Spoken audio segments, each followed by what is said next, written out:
Seems like this believer in the spinning ball Earth floating in space got really triggered with my last video. I normally don't reply to videos. I'm a very busy man. However, his response cracked me up, so I decided to take a few minutes to address the questions of this poor follower of Masonic and Jesuit teachings. The burden of proof is carried by those who make the claim. Exactly. You flirts are making the claim that the Earth is flat. Here is the evidence that the Earth is flat. Actually, that's evidence that the Earth is a globe, goofball. Nope. I just showed 360 degrees of a flat horizon, while you claim Earth is a ball offering no proof of it. Do you claim Earth is shaped like a rolling pin, flat horizontally and curving in front of you? But let's move on with non-nonsense's nonsense. 360 degrees of a flat horizon. What's beyond that horizon, huh? More flat horizon. Here is footage from 37,000 feet showing a flat horizon as flat as the eye can see. Why can't you see all the way to f***ing China? Because there is water in the atmosphere. Never been swimming? How far can you see when you dive in a swimming pool? Exactly. Not too far. There is water in the atmosphere. There are 2 molecules of oxygen to 1 molecule of hydrogen. It seems like you are not too bright, but let's move on. Globe believers claim the horizon we witness as being flat. We aren't believers. We don't believe in shit. Yes, you are believers. You believe the teachings of the Jesuit George Lemaitre and the lies of the Freemason Isaac Newton. No, you guys make up some bullshit talking about we can't see through the atmosphere. You guys are f***ing goofy. Again, you don't seem to be very bright. Just check you local visibility on your favorite weather app. All they offer are some CGI images and fish eye lens evidences. Burden of proof's on you. Prove it's CGI. Here is the proof that it's all CGI. It is photoshopped, but it's has to be. Then There was another layer to sort of simulate the atmosphere, so I just hit Command Z a lot. there's artistry to creating the world. What I imagine it to be. It is photoshopped, but it's has to be. It is photoshopped, but it's has to be. Or fisheye lens. Here is your mentor, Neil deGrasse Tyson, lecturing you on fisheye lens. And not only that, they made sure to photograph him standing there with a really wide-angle lens, which curves horizontal lines.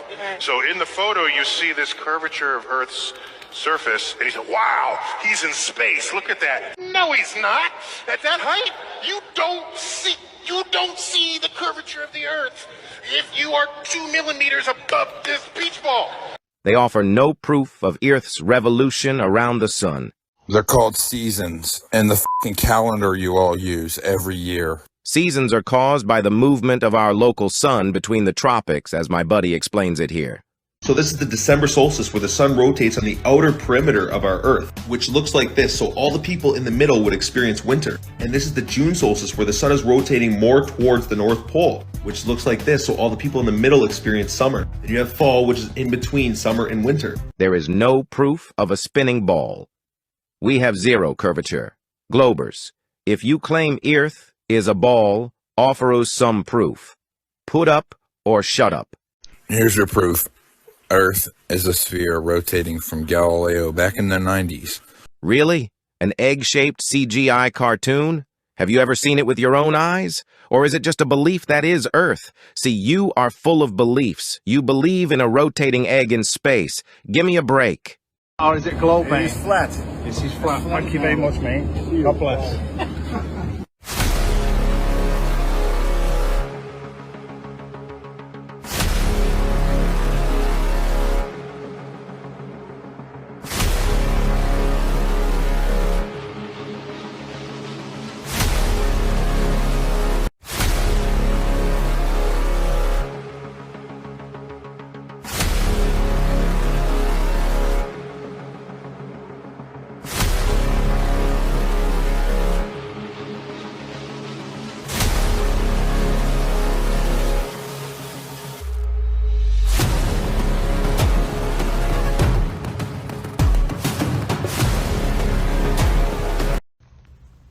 Chicago skyline. Alexa, how tall is the tallest building in Chicago? The tallest self-supporting structure in Chicago, Illinois is the Willis Tower, which is 1,451 feet tall. Alexa, how many curvature feet are there of the Earth in 60 miles? From SureDog.com.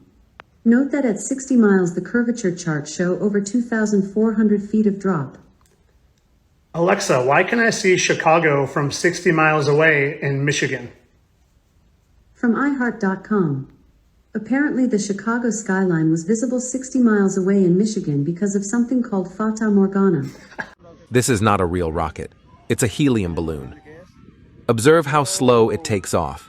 No rockets takes off this slow. This is a helium balloon being released with some fireworks on the bottom of it.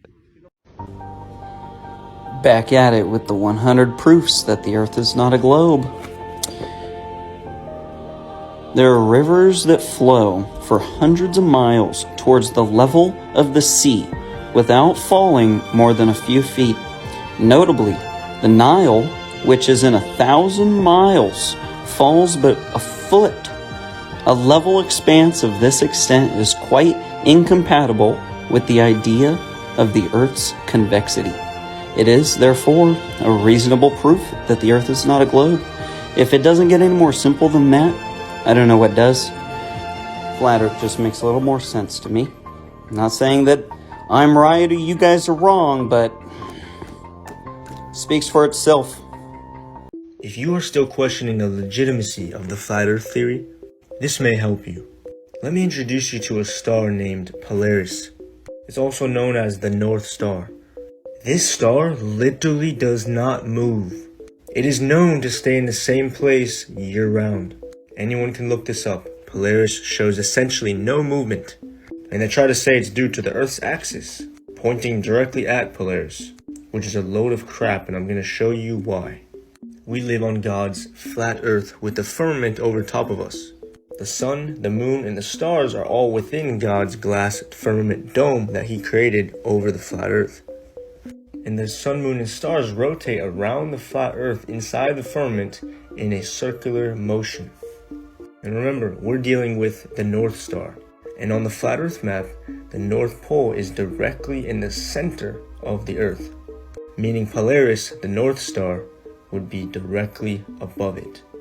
So as all the other stars are traveling in this circular motion around, Polaris is found to not move at all, because it's in the very center.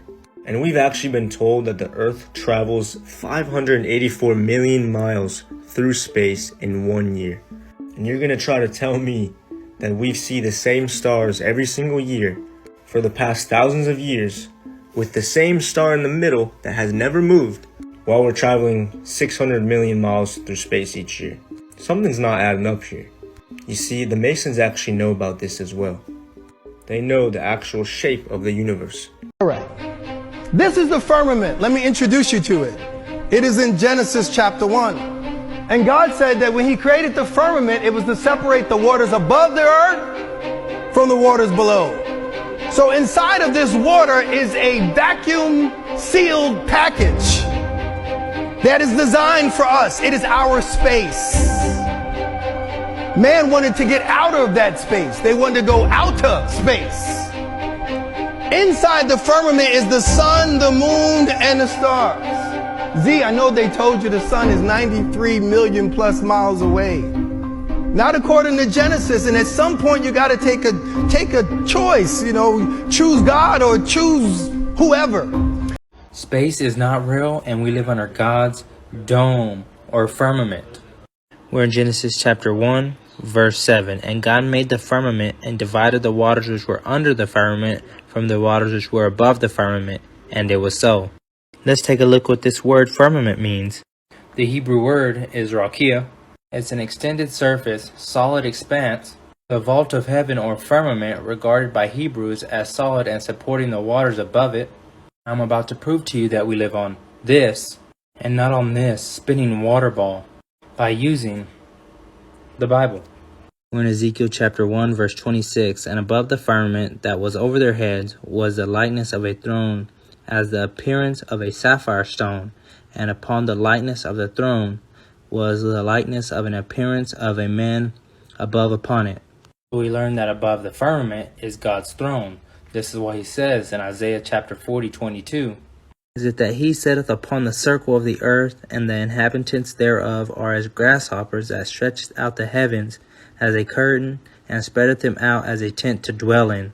So we learn that God stretched out the firmament as a tent for the whole world to dwell in, and he is sitting upon that tent, and when he looks down from that vantage point, we all look like grasshoppers. But in addition to that, and notice how God is sitting upon the circle of the earth, not a sphere. We all know that a circle is a two-dimensional object, and a sphere is a three-dimensional object. If God meant to say he sat upon a sphere of the earth, he could have used the word sphere, or he could use the word ball like he did in a few chapters earlier in Isaiah 22:18.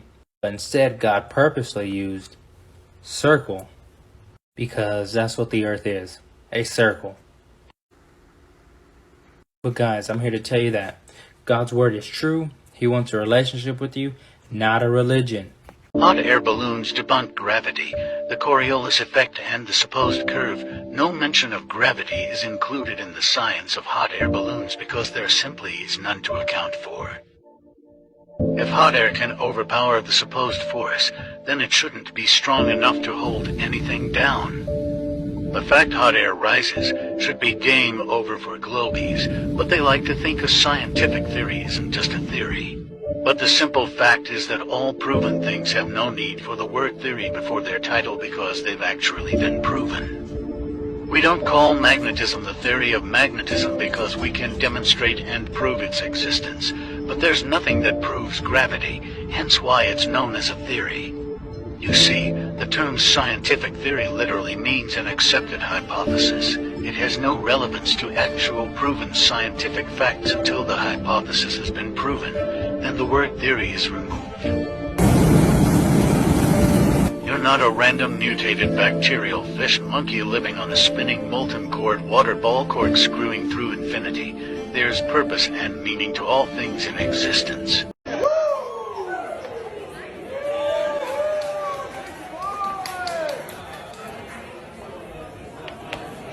We are approaching the vertical descent phase 2, which will have the lander module hovering at nearly 150.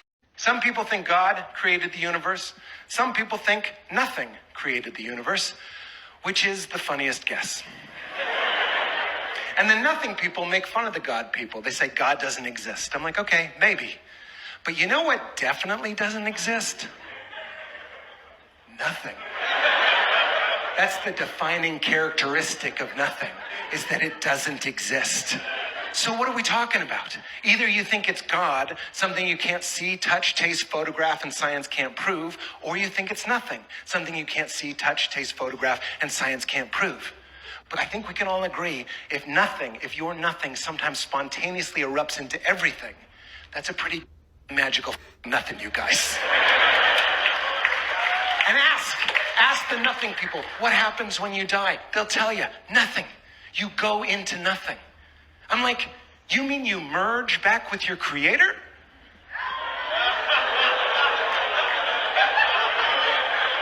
That's heaven. This solid metal plate is floating in midair. No strings or wires holding it up.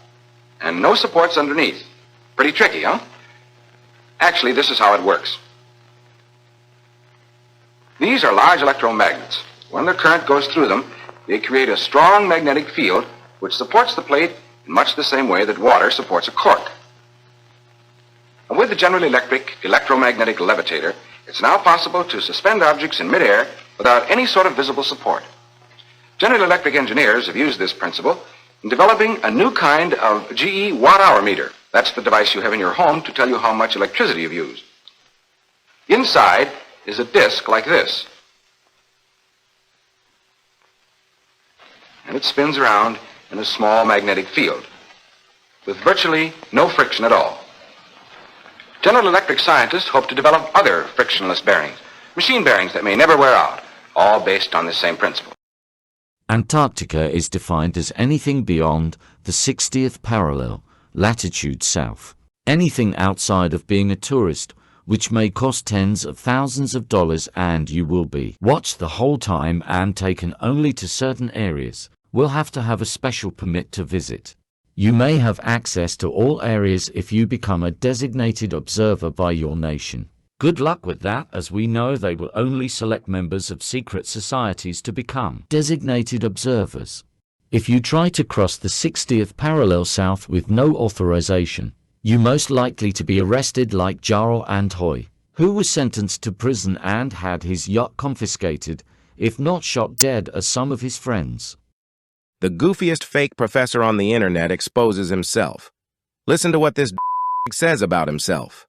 I didn't know what the channel was going to become. I didn't know it was going to become the centerpiece of my life, and that it'd become successful and everything, and that I'd go on to explain dozens of other topics, including topics I know nothing about, but I hire experts in the field to write me the scripts, and then consultants to look at the scripts and look at the finished animations and make sure it's all good, right? I'm not professing to be an expert, honestly, in any academic field, not even chemistry.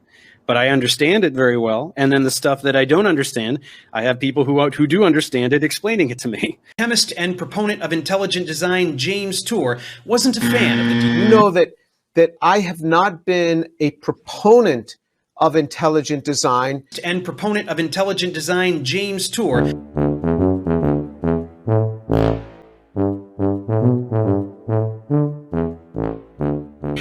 I just thought it'd be fun to have like a little persona, you know, Professor Dave. It's just, you know, a little name.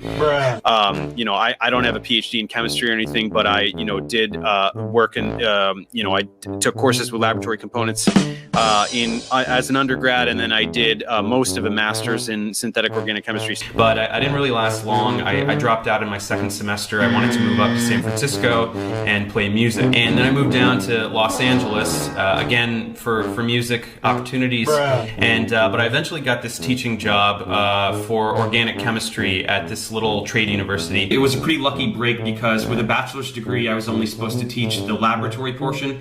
But on the first day, the lecture instructor had this freak out. He just took off, and so my boss came up to me and he said, "Look, you got to go teach the lecture. There's nobody here."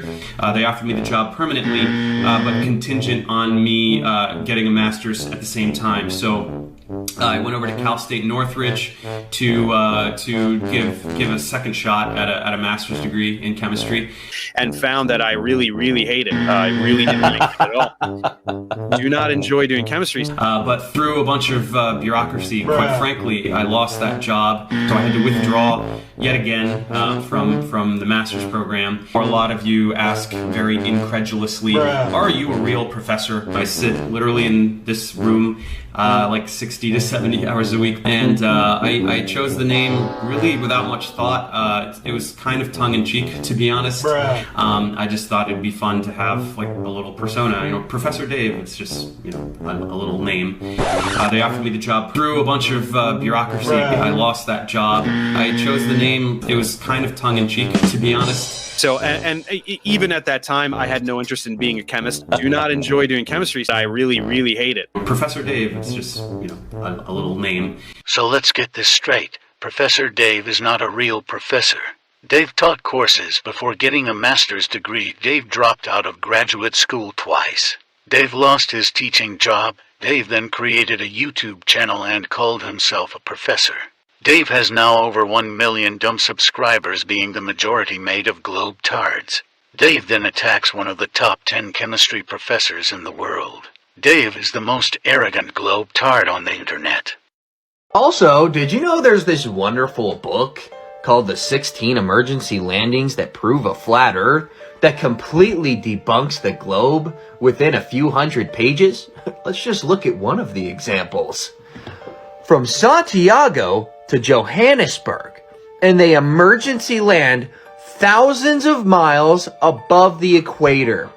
Now, if we're flying from a southern continent to a southern continent, why in the world would we cross the equator at all?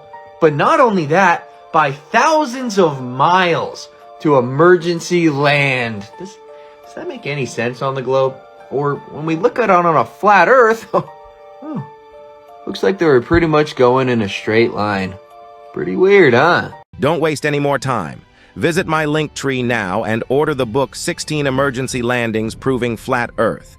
Visit my online store now and order the awesomely enhanced new Gleason's map. Order them now before they start rewriting our history. This is a quote from the book 1984 by George Orwell. Every record has been destroyed or falsified. Every book rewritten, every picture has been repainted. Every statue and street building has been renamed. Every date has been altered. And the process is continuing day by day and minute by minute. History has stopped.